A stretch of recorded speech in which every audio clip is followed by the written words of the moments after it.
no idea what is going on. You're telling me about the Australian Press Club? Yes, today. With Brittany Higgins and Grace Tame? Tame? Yes, Grace Tame. And she's neither of those things. Right. So Grace Tame was last year's Australian of the Year that turned out to be the Petulant Child of the Year only a few... That's very good. Only a week or so ago. And Brittany Higgins... she was a Liberal backbencher?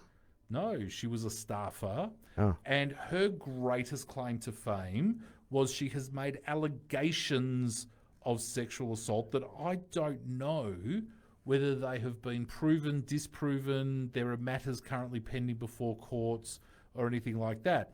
But these two young lasses had the opportunity to speak at the press club in Canberra today. Yeah. And basically, from my perspective, from what I heard of the speeches, simply used it as an opportunity to beat up on a guy that wasn't there. Who was that? ScoMo. The Prime Minister. And to actually this was about the discrimination, the new racial discrimination law? No. This was about downplaying sexual assault and all this sort of stuff. So yeah. Grace Tame has made a name for herself as an advocate. She was assaulted as a child, as a young woman, which is unbelievably tragic.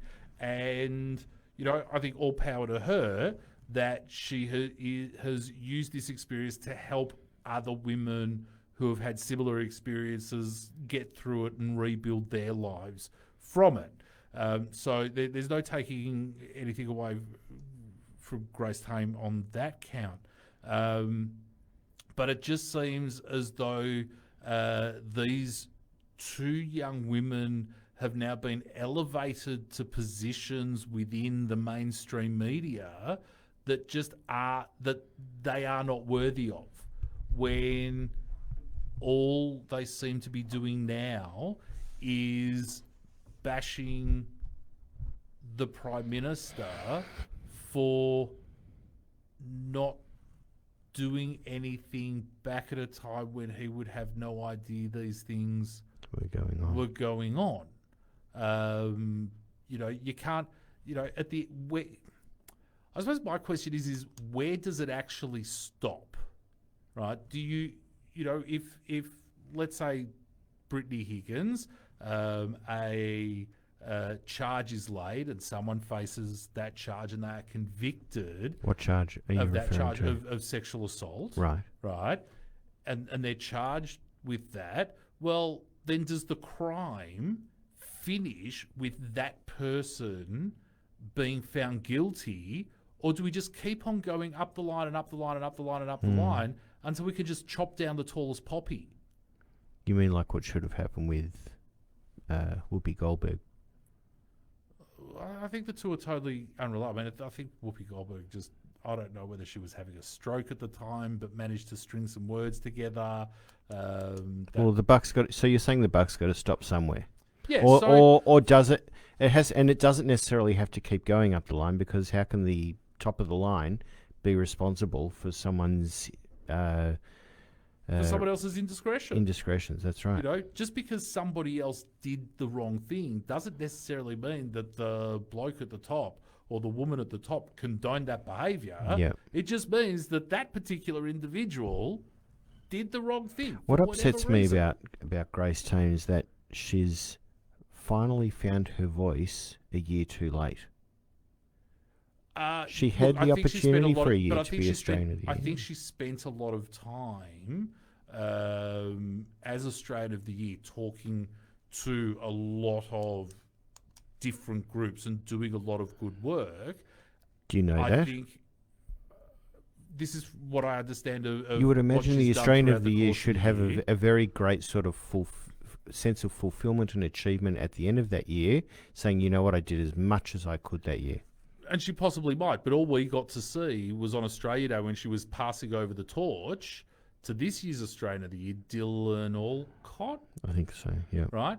To this year's Australian of the Year, was this pouty, moody, spoilt brat that the feminists are trying to tout as a triumph of womanhood over a patriarchy that I only wish existed. Yeah. Yeah, I can't make heads or tails of what they're doing. And I think that's why she's with that agenda. But I think at the that's moment. why she's now getting all this media attention, because it's like, oh, she was a pouty, moody little child last week. Right. Now, because of that, We'll she put got her in the the spotlight. invite. Yep. Because she behaved like, if she'd just been graceful Yep. on the day, she could have done however many radio interviews. She could have written however many blog posts. As Australian of the Year, she could have written opinion pieces for some of the largest newspapers in the country. Well, I think that's what her problem was. And they would have. I'd never heard of her until this particular point in time. Well, clearly you weren't paying attention to. No, the whole. the Did you know who announcement. Grace Tame was sometime in the last 12 months? No. No, but if I'd been paying attention to who had been She's announced now as finally found her Australian of voice. the Year, I would have known it 12 months ago. But I don't think it's a matter of finding her voice. I think it's a matter of her now being elevated and bad behaviour being rewarded. Yeah, that's fair. You know, I mean, let's be honest. If with Brittany Higgins, if the allegations are still just allegations and she's waiting for charges to be laid against someone and someone to face those charges, she shouldn't be talking about it in public, because that would taint any potential jury that may be required. She couldn't to have talked sit. about it. She shouldn't be talking about it. Whether she can or can't, I don't know. I'm not a legal expert. And you'd think for a radio station that's supposed to cater to the Jewish community, we should have lawyers calling us on 9069 2087 every 30 seconds.